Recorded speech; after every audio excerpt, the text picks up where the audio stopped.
প্রিয় বন্ধুরা, আমাদের হাতে এসে উপস্থিত হচ্ছে মাধ্যমিক 2025-এর প্রশ্নপত্র। আমরা সরাসরি উত্তরগুলো দেখে নেব।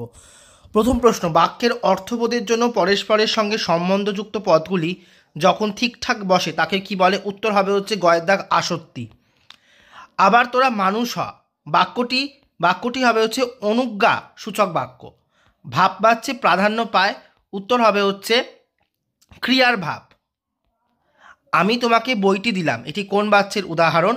উত্তর হবে হচ্ছে কর্তৃ বাচ্যের উদাহরণ। বহু যত্নে চিকিৎসাতে পঞ্চকন্যা পাইল চেতন, কতক্ষণ চিকিৎসা করা হয়েছিল? উত্তর হবে হচ্ছে ক্ষয়ের দাগ 4 দণ্ড। রাবণ ইন্দ্রজিৎকে রামচন্দ্রের সঙ্গে যুদ্ধ করার কোন সময় নির্দেশ করেছিলেন? উত্তর হবে হচ্ছে ক্ষয়ের দাগ প্রাদোষকালে। বিখ্যাত লেখক শৈলজানন্দের ফাউন্টেন পেনের সংগ্রহ ছিল 2 ডজন, ক্ষয়ের দাগ। প্রাচীন সুমেরিয়ান বা ফিনিশিয়ানদের লেখনী কী ছিল? উত্তর হবে হচ্ছে কয়ের দাগ নল খাকরা।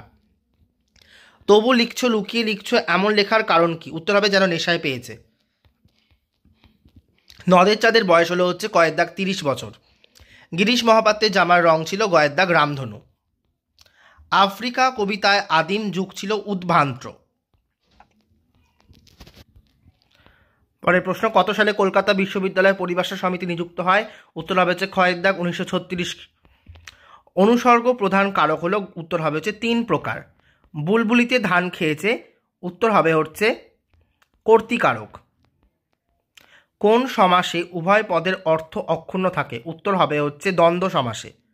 যে সমাসে পূর্বপদ উপমেয়, পরপদ উপমান এবং সাধারণ ধর্মটি উজ্জ থাকে তাকে বলা হয় হচ্ছে উপমিত কর্মধারায়। ক্ষয়ের দাগ। এসএকিউ প্রশ্নগুলো আমরা দেখে নেব।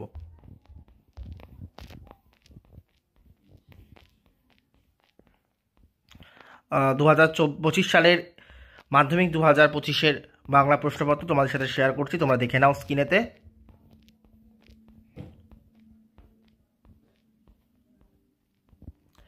বড় প্রশ্ন 3 নম্বরের গল্প থেকে, কবিতা থেকে, গল্প থেকে, এখানে কবিতা থেকে রয়েছে।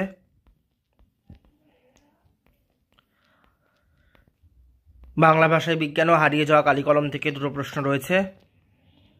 সিরাজউদ্দৌলা নাটক থেকে রয়েছে, কোনি থেকে রয়েছে।